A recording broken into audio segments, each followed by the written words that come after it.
Hi guys, log ಮಾಡೋಣ ಅಂತ ಇದ್ದೆ. ಇವತ್ತು ಸಂಡೇ, ಸೊ ಈ ಲಾಗ್ ಹೆಸರು ಸಂಡೇ ಲಾಗ್. ಸಂಡೇ ಲಾಗ್ ಮಾಡ್ತೀನೋ ಇಲ್ಲ ಮಂಡೇ ಮಾಡ್ತೀನೋ ಗೊತ್ತಿಲ್ಲ, ಬಟ್ ಸಂಡೇ ಲಾಗ್ ಅಂತ ಶುರು ಮಾಡಿದ್ದೀನಿ. ಸೀದಾ ಬೈಕೆಲ್ಲ ತೊಳ್ಕೊಂಡು ಅಲ್ಲಿಂದ ಸೀದಾ ಆಗ್ಲೂ ಕರ್ಕೊಂಡು ಹೊಂಟೆ. ಸೀದಾ ಬಟ್ಟೆ ಚೇಂಜ್ ಮಾಡಿಕೊಂಡು ಆಕಳೆಲ್ಲ ಓಡಿಸ್ಕೊಂಡು ಸೀದಾ ಹೊಲದ ಕಡೆ ಹೋಗ್ತಿದ್ದೆ.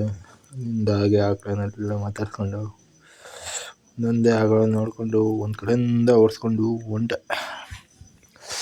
ಸೀದಾ ಆಕಳೆಲ್ಲ ಓಡಿಸಿ ಬೈಕ್ ಎತ್ಕೊಂಡು ಮನೆ ಕಡೆ ಬರ್ತಾ ಇದ್ದೆ. ಮಾಡೋದಂತ ಗೊತ್ತಿಲ್ಲ, ನಮ್ಮ ಅಪ್ಪ ಕೆಲಸ ಹಚ್ಚಿತ್ತು ನನಗೆ, ಬೈಕ್ ತೊಗೊಂಡು ಮನೆಗೆ ಹೋಗು, ಅಲ್ಲಿಂದ ಗೊಬ್ಬರ ಎತ್ಕೊಂಡು ಹೊಲಕ್ಕೆ ಹೋಗು ಅಂತ.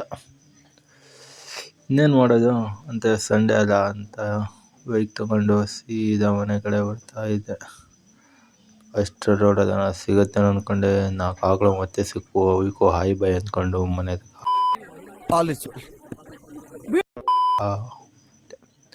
ಸೀದಾ ಮನೆದಾಗ ಗಾಡಿ ಹಾಕಿ ಅಲ್ಲಿಂದ ಗೊಬ್ಬರ ಏನಾದರೂ ಐತಾ ನೋಡಿ, ಅಪ್ಪ ಹೇಳಿದ ಯಾವ ಗೊಬ್ಬರ ಅಂತ ನೋಡಿ ಎತ್ಕೊಂಡು ಗಾಡಿ ಮೇಲೆ ಹಾಕೊಂಡು ಸೀದಾ ಇನ್ನೂ ಹೊಲದ ಕಡೆ ಹೊಂಟೆ. ಹೊಲತ್ತಕ್ಕೆ ಹೋಗ್ತಾ ರೋಡಲ್ಲಿ ಹಾಗೆ ಹೋಗ್ತಾ ಇದ್ದೆ. ಏನು ಮಾಡೋದಂತ ಗೊತ್ತಿಲ್ಲ, ಗೊಬ್ಬರ ಎಲ್ಲಿ ತೊಗೊಂಡು ಹೋಗ್ಬೇಕಂತನೂ ಗೊತ್ತಿಲ್ಲ. ಅಲ್ಲೇನಾದರೂ ಟ್ವಿಸ್ಟ್ ಇರ್ಬೋದು ಅಂದ್ಕೊಂಡು ಸೀದಾ ಅದೇ ಯೋಚನೆಯಲ್ಲಿ ರೋಡಲ್ಲಿ ಆಫ್ ರೋಡ್ ಮಾಡ್ಕೊಂಡು ಸ್ಪೆಂಡರಲ್ಲಿ ಹೋಗ್ತಾ ಇದ್ದೆ.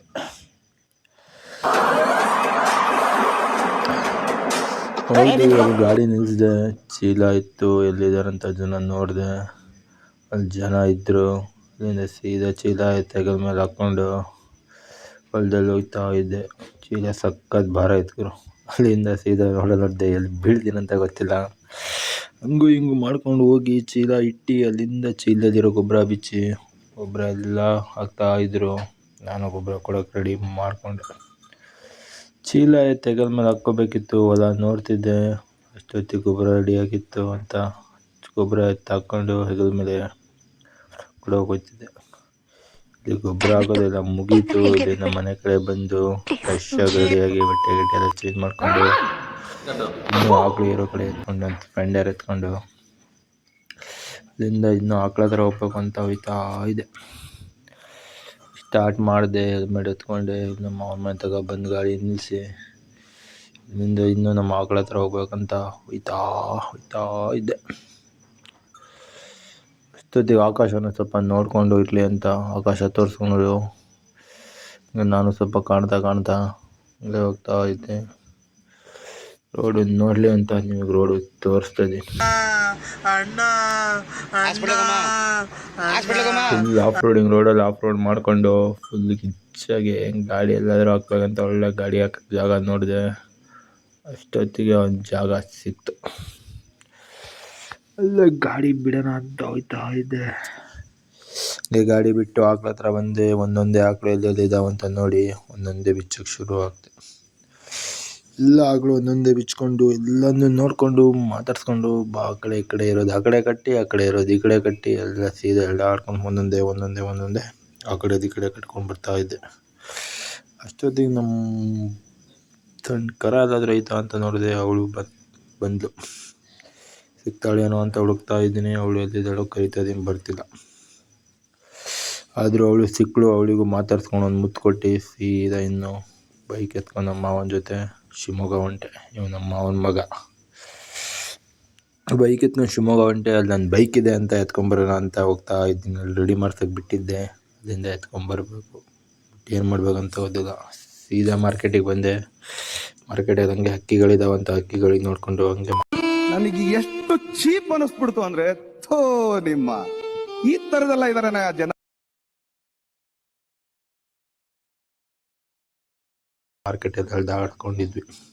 ನಮ್ಮ ಹುಡುಗನ ಹತ್ರ ನನ್ನ ಬೈಕ್ ಇತ್ತು. ಆ ಬೈಕ್ ಇಟ್ಕೊಂಬರೋ ತನಕ ಏನು ಮಾಡೋದಂತ ಗೊತ್ತಿಲ್ಲದೆ ಇಲ್ಲೇ ಮಾರ್ಕೆಟಲ್ಲೇ ಸುತ್ತಾಡ್ತಿದ್ವಿ.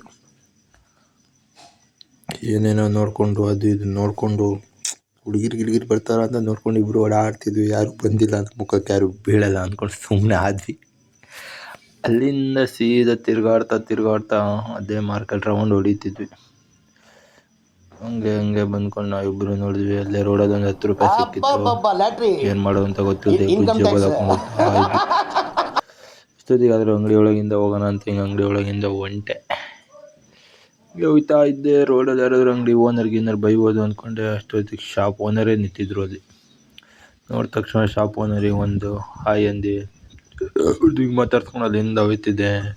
ಮುಂದೆ ಬಂದರೆ ಯಾರೋ ಸಿಕ್ಕಲ್ಲ ಅಂತ ಇಲ್ಲ ನನ್ನ ಬೇಬಿ ನಿಂತಿದ್ಲು. ಲಿಫ್ಟಿಗೆ ಜಾಸ್ತಿ ಆಯಿತು ಅಂತ ಹೇಳ್ಬಿಟ್ಟು ಮುಂದೆ ಬರ್ತಾಯಿದ್ದೆ. ಅಷ್ಟೊತ್ತಿಗೆ ಅವ್ರ ಅಕ್ಕನೂ ನಿಂತಿದ್ಲು ಅಲ್ಲಿ. ಅವ್ರ ಅಕ್ಕನ ಜೊತೆ ಅವ್ರ ಅಣ್ಣನೂ ಇದ್ದಾನ ಆಗ್ತಿದೆ.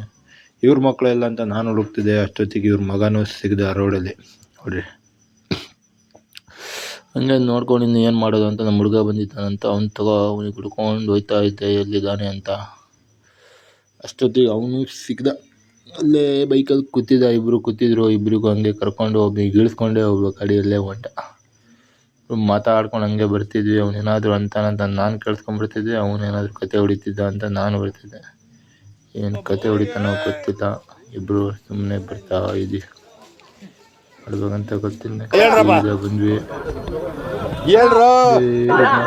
ಮಾತಾಡ್ಕೊಂಡು ಬಂದ್ವಿ. ಅಂಗಡಿ ಹೋಗೋಣ ಅಂತ ಅಲ್ಲಿಂದ ಅಂಗಡಿಗೆ ಹೋದ್ವಿ. ಏನು ತಿನ್ಬೇಕಂತ ಗೊತ್ತಿಲ್ಲ. ಕಚೋರಿ ಮಾಡೋ ಐಟಮ್ ಇಟ್ಟಿದ್ರು. ಅದು ಹೆಂಗೆ ಮಾಡ್ತಾರೆ ಅಂತ ನನಗೂ ಗೊತ್ತಿಲ್ಲ. ಅಷ್ಟೊತ್ತಿಗೆ ಹುಡುಗ ನೀರು ಕುಡ್ಕೊಂಡು ಹೋಗ್ತಾ ಇದ್ವಿ. ಅಷ್ಟೊತ್ತಿಗೆ ಇನ್ನೊಬ್ಬ ಫ್ರೆಂಡ್ ಸಿಕ್ದ. ಅವನೇನಾದರೂ ಹೇಳ್ತಾನ ಅಂತ ಕೇಳಿಸ್ಕೊಡ್ರಿ. ಕೆಟ್ಟ ಮಾತೊಂದು ಬಿಟ್ಬಿಡ್ತೀನಿ, ನಾನು ಒಂದು ಬಿಟ್ಬಿಡ್ತೀನಿ ಅಷ್ಟೇ.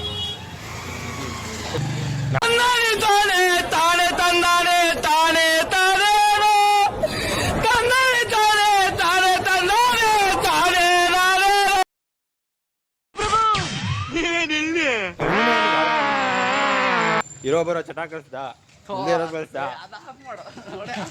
ಹಿಂಗಂತಾರೆ. ಈ ಕಿವಿಲಿ ಗುಗ್ಗೆ ಪಗ್ಗೆ ಇದ್ರೆ ನೀಟಾಗಿ ಕೇಳೋದೇ ಇಲ್ಲ. ಏನಂದೆ ಇನ್ನೊಂದ್ಸಲ ಹೇಳು. ನಾನು ಅವನಿಗೆ ಹಾಳು ಮಾಡಿದ್ನೋ ಅವ್ನು ನನಗೆ ಹಾಳು ಮಾಡಿದ್ನೋ ಗೊತ್ತಿಲ್ಲ. ಅವನಿಗೆ ಕೇಳಿದ್ರೆ ನಾನು ಹಾಳು ಮಾಡಿದೆ ಅಂತ, ನನಗೆ ಕೇಳಿದ್ರೆ ಅವ್ನು ಹಾಳು ಮಾಡಿದೆ ಅಂತ. ನಾವು ಒಟ್ಟಿನಲ್ಲಿ ಇಬ್ಬರು ಹಾಳಾಗೋಗಿದ್ವಿ. ಆಮೇಲೆ ನಾವೇನು ಮಾಡೋದು ಅಂತ ಗೊತ್ತಿಲ್ಲದೆ ಮಾರ್ಕೆಟಲ್ಲಿ ಏನಾದರೂ ಶಾಪಿಂಗ್ ಮಾಡೋಣ ಅಂತ ಹುಡುಗ. ಸೊ ಶಾಪಿಂಗ್ ಕಡೆ ಹೊರಟ್ವಿ. ಏನು ಶಾಪಿಂಗ್ ಮಾಡೋದು ಅಂತ ಗೊತ್ತಿದ್ದಿಲ್ಲ. ಅವನ್ನೆಲ್ಲ ಕರ್ಕೊಂಡು ಹೋಗ್ತೀನಂದ. ಯಾವುದೋ ಅಂಗಡಿಗೆ ಕರ್ಕೊಂಡು ಬಂದ. ಇದು ನೋಡಿದ್ರೆ ಏನು ತೊಗೊತಾನಂತ ಗೊತ್ತಿದ್ದಿಲ್ಲ. ಒಂದೇನೋ ನೀರು ಬಿಸಿ ಮಾಡೋ ಕಾಯಿಲ್ ಬೇಕಂತ ಕಾಯಿಲ್ ತೆಗೆದ್ವಿ ಇಬ್ಬರು ಒಂದೊಂದು. ಅವನೊಂದು ನೋಡ್ದ, ನಾನೊಂದು ನೋಡಿದೆ. ಅವನಿಗೆ ಶಾಕ್ ಹೊಡಿಯೋದು ಬೇಕಿತ್ತು, ನನಗೆ ಶಾಕ್ ಹೊಡಿಯೋಬೇಕಿತ್ತು. ಅವನು ಪ್ಯಾಕ್ ಮಾಡಿಸ್ಕೊಂಡ ಡೇಸ್. ಆಮೇಲೆ ನಾನು ಏನು ಮಾಡೋದು ಅಂತ ನಾನು ತೊಗೊಂಡೆ. ಇಬ್ಬರು ಒಂದೊಂದು ತೊಗೊಂಡು ಸೀದಾ ಮನೆ ಕಡೆ ಹೋಗ್ತಾ ಇದ್ವಿ. ಅಷ್ಟೊತ್ತಿಗೆ ನಮ್ಮ ಗಾಡಿ ಹತ್ರ ಬಂದ್ವಿ. ಅವನಿಗೆ ಬಾರೋ ಮನೆ ಹೋಗೋಣ ಅಂದೆ. ಅಲ್ಲ ಸ್ವಲ್ಪ ಲೇಟ್ ಆಗುತ್ತೆ ಅಂದ. ಅಲ್ಲಿಂದ ನಾನು ಅವನಿಗೆ ಬಿಟ್ಟು ಇನ್ನೊಬ್ನಿಗೆ ಕರ್ಕೊಂಡು ಅವನು ಹೊಂಟ್ವಿ. ನಾನು ನನ್ನ ಗಾಡಿ ಎತ್ಕೊಂಡ್ಬಂದೆ. ಅವನು ಇನ್ನೊಬ್ಬ ಅವ್ನ ಗಾಡಿಯಲ್ಲಿ ಮುಂದೆ ಹೋಗ್ತಿದ್ದ. ಅವನಿಗೆಲ್ಲ ಹಿಡಿಬೇಕಂತ ಅವನು ತಗೊಬಂದೆ. ಅವನು ಸಿಗ್ದ. ಹೀರೋ ಬಂದಂಗೆ ಬರ್ತಿದ್ದ ರೋಡಲ್ಲಿ. ಆದರೂ ನಾವು ಅದರಿಂದ ಸೀದಾ ನನ್ನ ಗಾಡಿ ನಮ್ಮ ಮನೆ ತಗೊಬಿಟ್ಟು ಅವ್ನ ಗಾಡಿ ಹತ್ಕೊಂಡು ಇನ್ನೂ ಆಗ್ಲು ಓಡಿಸ್ಕೊಂಬರೋಣ ಅಂತ ಆಗ್ಲ ಹತ್ರ ಹೋಗ್ತಾ ಇದ್ದೆ. ರೋಡ ತಾತ ಸಿಕ್ಕರು. ಅಂದ್ಕೊಂಡು ಇಬ್ಬರು ಬಂದ್ವಿ. ಇಬ್ಬರು ಏನು ಮಾಡೋದು ಅಂತ ಗೊತ್ತಿಲ್ಲ. ಅವ್ನಿಗೆ ಕರೆದೆ, ಬಾರೋ ಹೋಗೋಣ ಅಂತ. ಅವ್ನು ನಾನು ಬರಲ್ಲ, ಮಕ್ಕೋಬೇಕು ಅಂತ ಹೇಳ್ದ. ಸರಿ ಏನು ಮಾಡೋದು ಅಂತ, ನಾನು ಒಬ್ಬನೇ ಹೋಗ್ಬೇಕಲ್ಲ ಅಂತ ಅಲ್ಲಿ ನಿಮ್ಮ ಮನೆ ತಗ ಗಾಡಿ ಹಾಕಪ್ಪ, ನಾನು ಅಲ್ಲಿಂದ ಹೋಗ್ತೀನಿ ಅಂತ ಹೇಳಿದೆ. ಅವನವ್ರ ಮನೆ ತಗ ಸಿಕ್ತಾಗ ಒಂದು ಗಾಡಿ ನಿಲ್ಲಿಸ್ದ. ಅಲ್ಲಿಂದ ನಾನು ಇಳ್ಕೊಂಡೆ. ನಾನು ಹೋದೆ. ಅಷ್ಟೊತ್ತಿಗೆ ನಮ್ಮ ಆಕಳ ಹತ್ರ ಬಂದೆ. ಅದನ್ನು ನೋಡಿದೆ. ಅದೆಲ್ಲ ಒಂದೊಂದು ಕಡೆ ನಿಂತಿದ್ವು.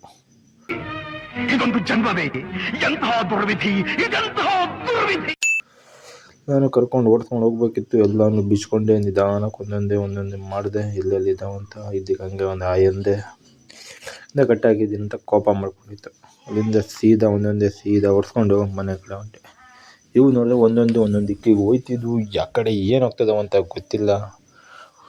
ಒಟ್ಟಿನಲ್ಲಿ ಒಂದೊಂದು ಕಡೆ ಓಡಿಸ್ಕೊಂಡು ಸೀದಾ ಹಂಗೂ ಹಿಂಗೂ ಮಾಡಿ ಮನೆ ತನಕ ಓಡಿಸ್ಕೊಂಡು ಬರ್ತಾ ಇದ್ದೆ. ಹಾಗೂ ಹೀಗೂ ಮಾಡಿದೆ, ಮನೆ ತನಕ ಓಡಿಸ್ಕೊಂಡ್ಬಂದೆ. ಅಷ್ಟರಲ್ಲಿ ನನ್ನ ಮುಖನೂ ಒಂದ್ಸಲಿ ತೋರಿಸ್ಬಿಡೋಣ ಅಂತ ನಾನು ನನ್ನ ಮುಖ ತೋರಿಸ್ತಿದ್ದೆ. ಅಷ್ಟೊತ್ತಿಗೆ ಒಂದು ಆಕಳಲ್ಲಿ ಏನ್ ಸ್ಮಾರ್ಟ್ ಆಗಿದೆಯಲ್ಲಿ ಆಫ್ರಿಕಾದಿಂದ ನಡ್ಕೊಂಡೇ ಬಂದ್ಬಿಟ್ಟಿಯೇನೋ ಕಳೆದೋಗಿತ್ತು. ಹಾಗೆ ಮಾಡಿ ಮನೆ ತನಕ ಬಿಟ್ಟು ಇಲ್ಲಿಗೆ ಇವತ್ತಿನ ಲಾಗ್ ಮುಗೀತು. ಸೀದಾ ಮಕ್ಕೊಂತಿದ್ದೀನಿ. ನೆಕ್ಸ್ಟ್ ವಿಡಿಯೋಗೆ ನೆಕ್ಸ್ಟ್ ದಿನ ಸೂಪರ್ ಆಗಿದೆ. ದುಷ್ಟು ಎರಡನೇ ಭಾಗ ವೆಯ್ಟ್ ಮಾಡ್ಬೇಕು ನಾವು.